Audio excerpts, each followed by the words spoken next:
Welcome to Great Loop Radio, brought to you by America's Great Loop Cruisers Association.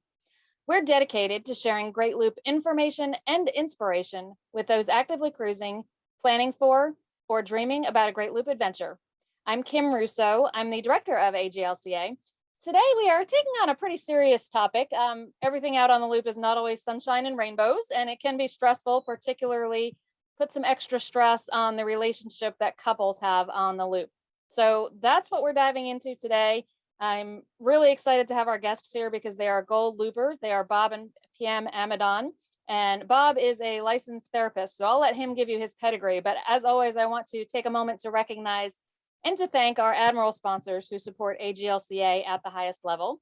They are Curtis Stokes and Associates, Passage Maker Trawler Fest, Skipper Bob Publications, and Waterway Guide Media. As always, we encourage our listeners and viewers to support these businesses that support the Great Loop. Bob and PM Amadon, it is wonderful to see you. Thanks for joining me today.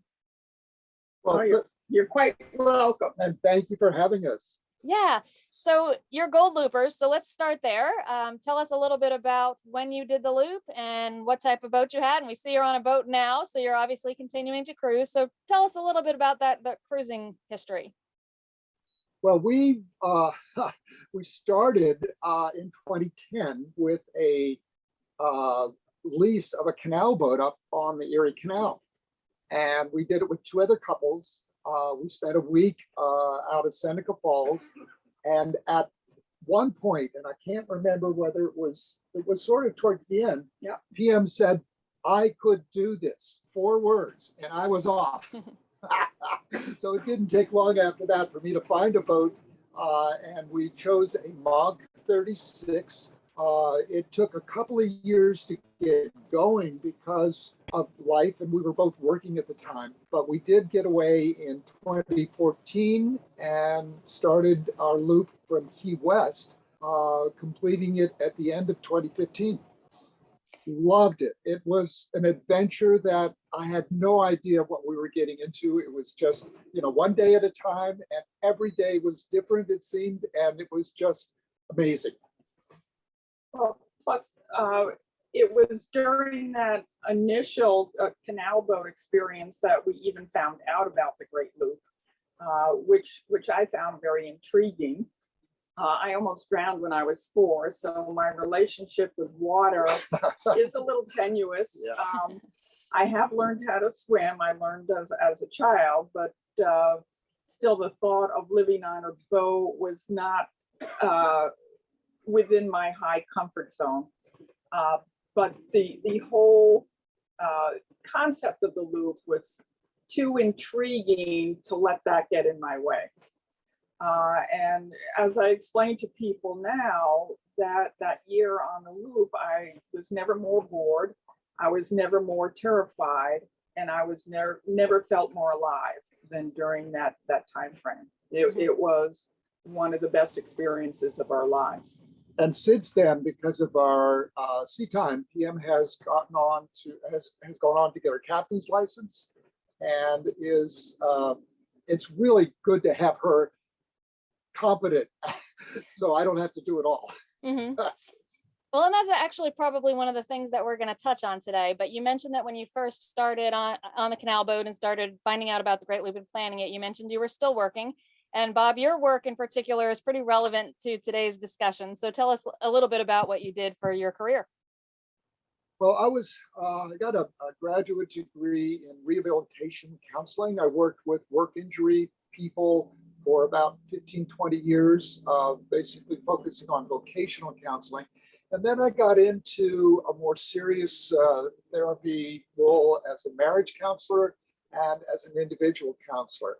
And I did that for about 10 years. And the last client I had this mental image of myself picking her up out of the chair, slamming her up against the wall, saying to her, "Get a friggin' life." And I realized it was time to move on. So at that point, I started working as a commercial real estate appraiser, a totally different part of my brain. But I've always been fascinated with the way people get along and why some people do so well and other people don't seem to. So I still think about that a lot. Yeah, and it's kind of a unique set of experiences that you did spend that 10 years doing marriage counseling among some other counseling, but also have this Right. extended cruising experience, have done the Great Loop, and obviously are continuing to cruise. So I think you bring an interesting take on the discussion. So, um, and from both of you, tell us a little bit about, when you were looping, what were some of the bigger causes of stress that you saw among your fellow loopers that was, leading them, perhaps down a path that was not what they expected for their Great Loop? Well, I guess that one, just a quick little story. We were up in Winter Harbor, and I had gotten to know this guy who had a beautiful, absolutely gorgeous, right out of the box, 48-foot Grand Banks, brand new, that he bought in Annapolis. And they were, halfway across the Erie Canal. So PM and I were up on the Fly Bridge having coffee, and I looked over, and his wife got off the boat in her little heels and her roller suitcase. And as she went down the dock, she said, "If you want me, I'll see you in Chicago." And so I talked to the guy later, and I said, "What happened?" And he said, "Well, we love Chesapeake Bay, we love New York City, but as soon as we got north, it was just too boring for her. She needed the excitement and the connections of having a city around her." And so that was one sort of issue that I saw quite often, where one of the couples, usually the woman, is on the loop because she wants to support her husband and it's his dream and so on. But then uh, it's not city life, it's not land life, and it's very it's hard to think about what that's going to be before you do it. And a lot of people just have no experience Well, and and don't know how to deal with it, don't know how to deal with it. And that's something that we'll talk about a bit in terms of coping mechanisms. Well, also from my perspective, I used Bob's desire to go on the Great Oh, Loop yeah, this is important. to my advantage. I have always wanted to spend a year in Europe. When I was, a young adult, I was just too nervous about going to Europe for a year, but I always wanted to do it. So I said, "Bob, I'll go on the loop with you for a year if you come to Europe with me for a year." and that's the deal we worked out. And his payment is coming due soon. Yeah, right. It sounds like it's a little overdue there, PM. It's been a while since you finished the loop.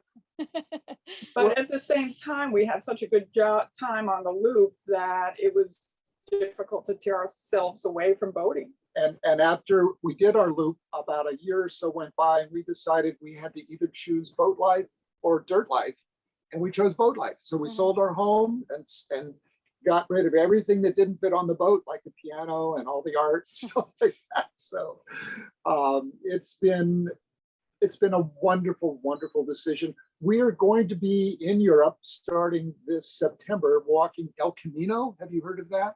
It's No. Oh my gosh, talk about another experience, kind of like looping, except it's on land.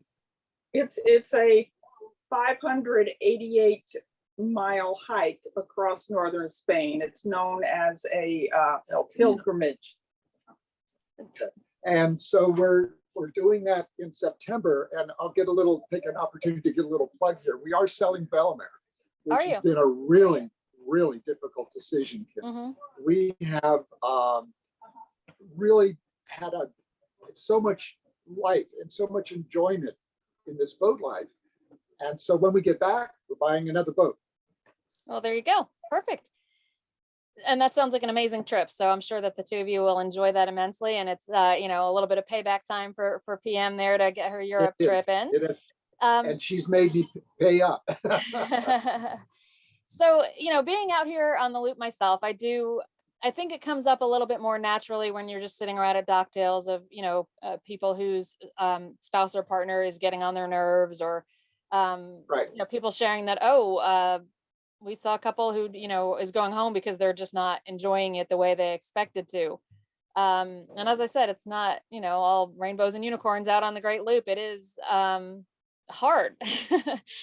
So what are some of the strategies you can suggest for eliminating some of that stress, or, to make the process easier. I mean, a lot of people, in addition to getting used to living in a smaller space, are just now kind of, the change of lifestyle of retirement is coming up. And, I had one couple who told me, or the wife in particular told me that this was the hardest year from a relationship standpoint that they had ever had, and they had just finished the loop. So, kind of talk about some strategies that people can use to try and help with that.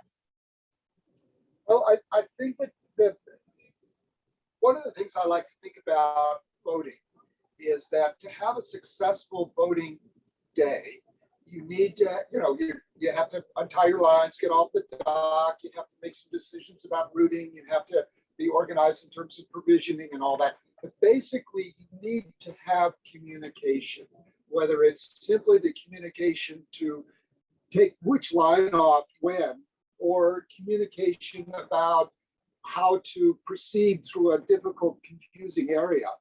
You need to have communication. And PM and I have worked very hard to make sure that not only do we communicate, but we communicate respectfully. Sometimes it gets a little tense when I don't agree with her, but we do have an expression that we use, which I really like. And that is, I'll allow you to think that, which doesn't say you're right or wrong, but it's respectful, and it allows us to hear the other person's point of view. Well, plus it's the same thing as saying we'll agree to disagree. Yeah. And it also cracks both of us out. Yeah. So, Well, and I guess one of the other things besides communication is you need trust, not just the simple trust that somebody's going to tie up the line correctly, but the trust that you're going to be able to depend on that person to either, take the helm for 15 minutes while you're getting lunch or something, or to give you good, honest feedback about their feelings. When we first started, PM was more nervous than I about being on the water, because I've been on the water for 50 years. So I was really comfortable. She, as she mentioned earlier, before we started the recording, had a really scary experience when she was 5 years old, when she almost drowned. So to have her on the water was really, really difficult initially. And I think that the first couple of months, it was hard for you to acknowledge that. But we had a long conversation about it. And I realized that we needed to have a technique that allowed her to feel safe. And so we developed something called mutual veto power. So that if we were planning to do something or we were involved in something, each of us had to feel comfortable doing it. And so each of us had veto over the decision.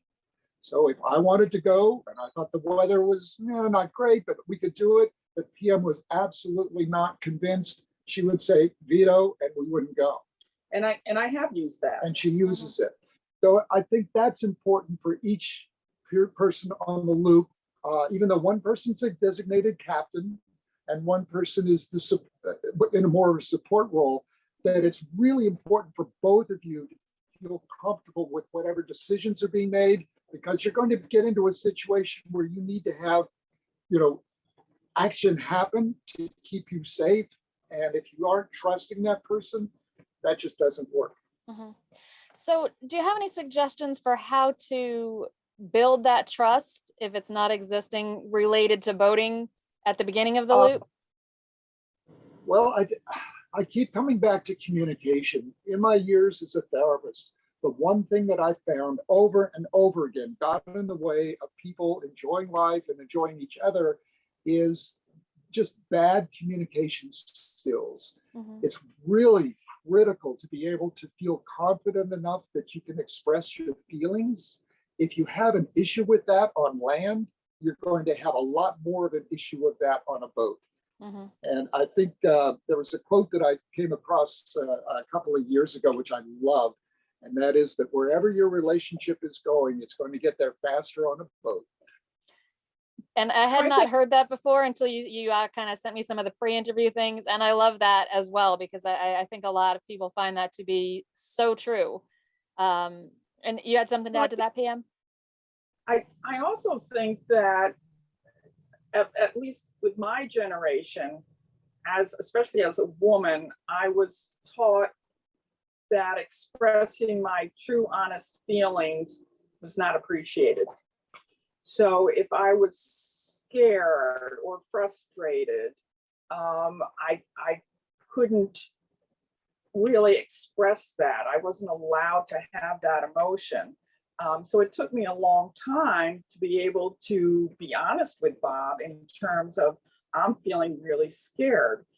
And I would instead express it as anger or aggressive behavior.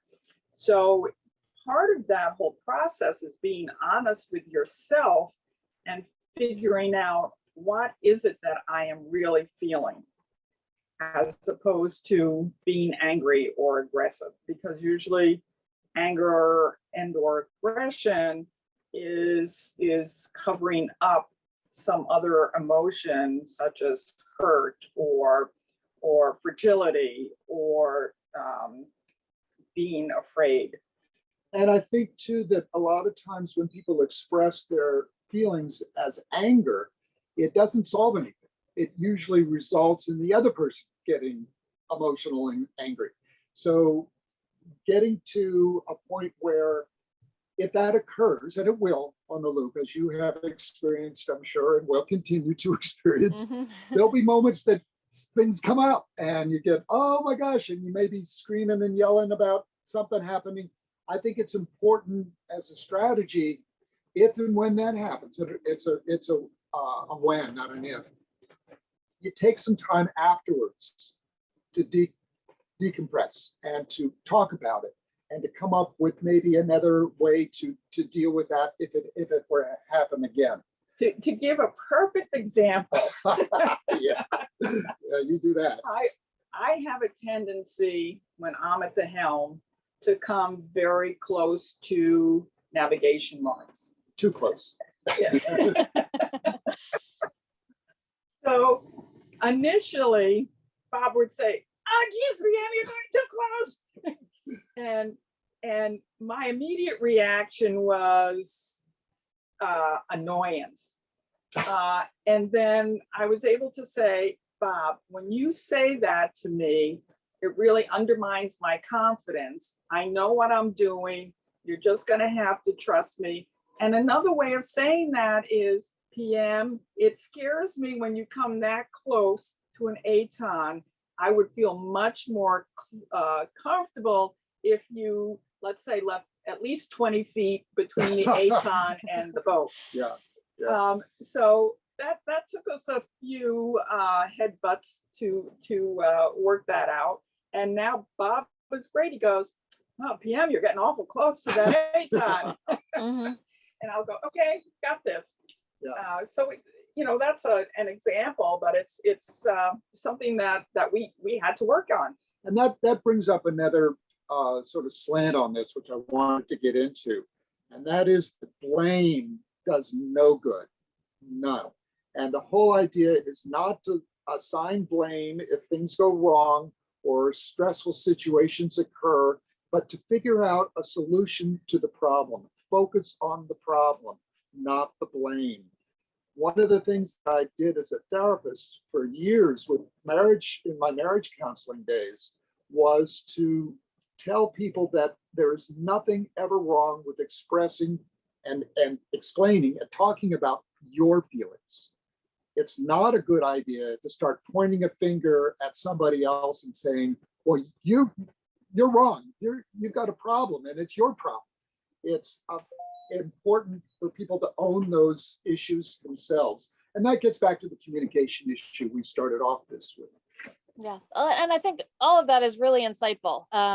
And I think a lot of us, myself included, probably don't take the time, that decompression time that you mentioned, to actually think through what am I actually feeling underneath this reaction that I am giving. Yeah. And we Well, had sometimes go ahead. sometimes on a boat, you really don't have time right you certainly don't have time right at the moment to deal with it, but it's important later on to recognize that, yeah, we had an issue, we had a problem. Let's talk about what happened, why it happened, and what we can do differently. Yeah. The next time. Next because time, it's going to happen again. It will. So you And we had dinner last night actually with two other looper couples, and all of the ladies admitted there have been tears. I think everyone was 2 to 3 months into the loop, maybe a little bit more. And I found it so interesting to just stop and listen to the thoughts of some of the other ladies out there. Because some of the tears come from frustration and fear, as you said, PM, kind of exactly, I think the words you used, that what comes across as anger for some, maybe frustration and fear. For others, that may come across as sadness, which it is not. Right. And then someone pointed out that, a lot of that is coming from constantly being out of your comfort zone for a month or 2 months or whatever it is, and that there is a settling in time.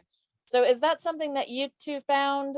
Bob, I think you may have mentioned that it took PM a couple of months to kind of find that groove. So for those who are just starting and maybe haven't found that groove, what kind of hope can you give them that it does get better? Well, it does get better. You once you have experience in bad weather and windy weather, equipment failures, oh my gosh, and things like that, anchors dragging, you get more confidence, and the more confidence you have, especially in your problem solving abilities, the more comfortable you'll be, obviously. Kim, somebody asked me, in fact, a lot of people asked me after we finished the loop, well, what was the most important thing that you learned about the loop? And, I thought about, well, it wasn't so much learning how to do a lock or learning how to, find a resource, a marina that would work for the day. It was the recognition, Kim, that whatever happens, we could figure it out. And so often on the loop, things do happen. We ran aground. It was not fun, but we figured it out. We happened to be 40 miles from the best prop shop in Canada at the time. So the loop magic, I guess, is something that does happen too. You find you're just in the right place for the needs that you have, or you dock next to somebody who has that part you are desperately needing. It's amazing how that happens. Loop magic, it definitely happens. And one of the other things I want to bring up is that you will never be 100% comfortable. No. So Bob and I have owned the boat for 12 years, and we still run across situations that give us stress, especially with equipment failure. And that it happens. It's a boat. So you get the confidence to know that you will figure it out. Yeah, that's so important. Just to know that whatever happens, one, there are other people out there, particularly on the AGLCA forum, who've had that same problem, maybe in that same place. So you get resources that way. And that's what's wonderful about the AGLCA. It's a family that supports each other, even though they don't know your name yet. And one of the things that's important to remember is that there's always backup. There's Coast Guard, there's Veto and Boat US. There are other boaters who often come to your rescue. So so you're not really operating in a vacuum either. One thing I would say for just a tip, when you're in a situation where you're not sure where you're going, or there's been some talk about shoaling that's really bad, I contact Boat US. I happen to have Boat US towing insurance, but Veto is the same. I contact them and I chat with the guy on the phone. He'd much rather talk to me than come out and pull me off a shoal at 2 o'clock in the morning. Yeah, that's a great tip. That's a really good resource. Yeah. Another thing that the two of you kind of recommended is, to develop, some skills that both of you should have, some overlapping skills, and then some complementary skills. So give us a little bit more on that. What are some of the skills that both people need to have to help reduce some of the stress? Well, originally we were going to start the loop in 2012. that winter, Bob fell on the ice and ruptured a disc. And at that point, I just felt super uncomfortable helming the boat and extremely uncomfortable docking the boat. So I was thinking, oh my gosh, what if something like that happened when we were on the boat? I could not get us safely back to land. So with that in mind, we did a lot of research in terms of how can I develop that skill? So there were a number of ways to do that. And one of the things that we did is I took a course from C-Sense at a Passage Maker Trawler University. So a 2-day course for my boat type, and I learned how to dock. So now I'm plus through experience, I'm very comfortable if something happens to Bob that I could get us safely back to shore, and with an ambulance waiting right there if need be. And I think that there have been, over our time on a boat, a development of specific areas that we both kind of take charge of. I deal with the engine, I deal with the electronics, I deal with the outside of the boat, keeping things clean, keeping things repaired. PM, you're comfortable dealing with the inside stuff. I'm primarily focused on provisioning and the cooking, and we both share in the cleanup and stuff. However, that being said, I know how to change the oil if I have to. Yeah. I know how to put in a course. I know how to helm. I know how to deal with boaters who obviously don't know what they're doing. I know how to dock. I know how to deal with the radio. Learning how to do the radio is critical, because if you get in a situation where you do need help, you need to be able to communicate to the wide world about your needs. Plus, there are a lot of situations, Kim, and I don't know if you're dealing with tows often yet, but there are a lot of situations where you really need to communicate with those commercial towers on Channel 14. And they love it. They love the fact that you are a pleasure craft and you arrange for a passage with a 1-whistle pass or a 2-whistle pass, and there's no confusion about where you're going to go. The paperwork that gets involved if they run into a boat is days. They don't want that. Right. And you don't want it either, because now you got a damaged boat to deal with. So communicate on the radio with the commercial folks whenever you're in a busy area like that. On the rivers, we did it constantly. Oh, AIS, that was something that we got on the boat, which was a huge thing, because we could see them 10 miles away. We'd talk to them, we'd arrange for passage around the corners. A lot of times they would take up the whole river when they'd come around a corner, and they'd say, hold back a half a mile until I get straight out, and then we'll do a 1-whistle pass or something. So that was really important. Right.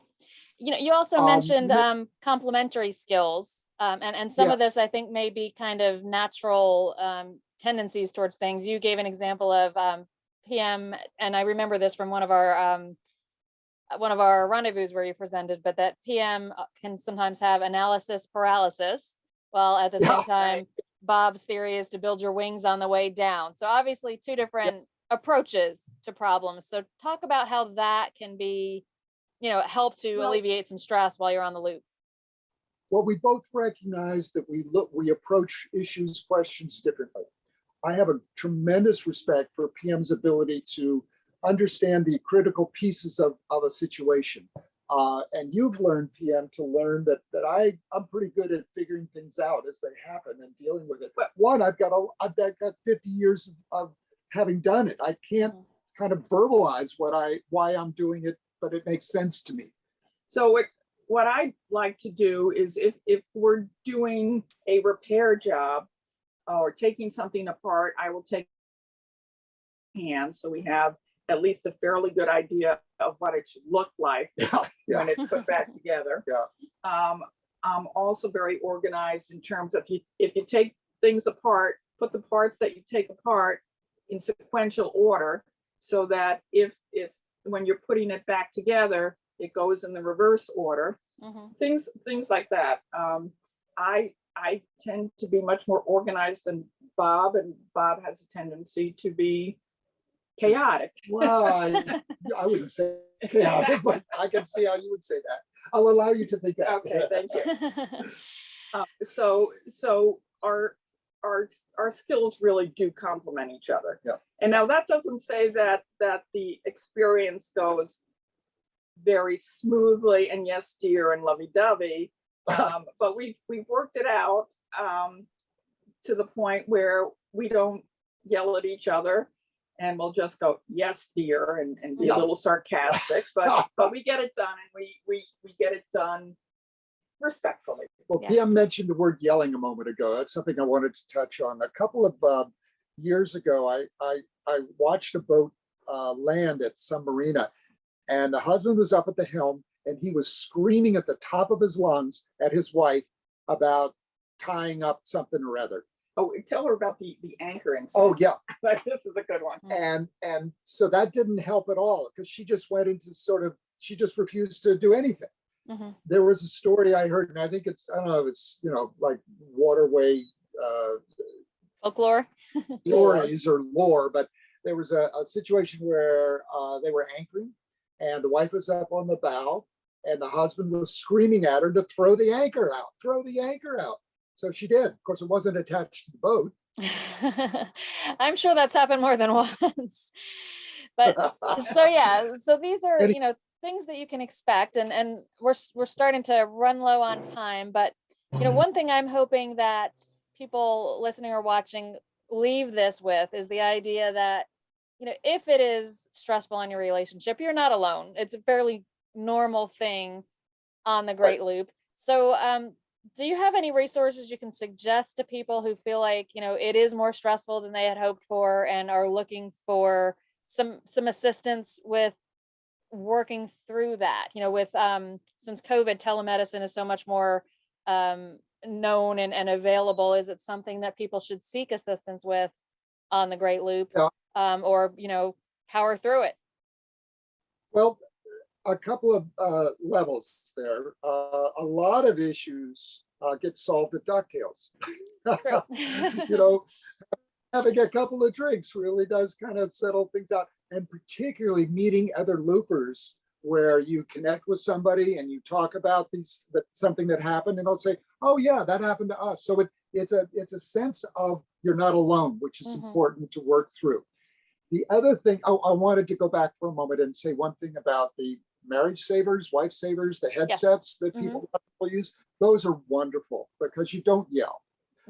PM and I actually worked out a series of hand signals that were quiet, and that worked well. But yelling at somebody does no good at all. So you get to a point where if you are having a lot of stress as a couple, one or the other, one, recognize it. Realize that it doesn't make you a failure. It doesn't make you a bad person. It doesn't mean that there's something wrong with you to feel that way or not being able to function. I think in the extreme, if there are situations that are either physically or emotionally abusive, that's a red flag that you need to get some help. You can certainly call the local crisis line, 911, and they have resources there if you need immediate acute help.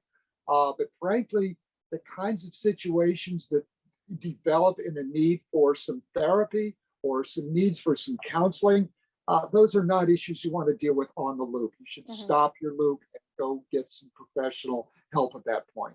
But emotional and physical abuse, particularly if there are children involved, is an absolute red flag. Yes, and that's hopefully not happening on the loop, but if it is, yes, a red flag. And I do like your thoughts that there's no shame in stopping the loop regardless of what the reason is. But if it's for your own mental health, then that's especially important, and I hope people that will honor that. Any other points that you want to make sure that we get across before we wrap things up today? Okay, PM, let me review my notes here while you're talking about it. Well, we came up with a new acronym for PDSD. Mm-hmm.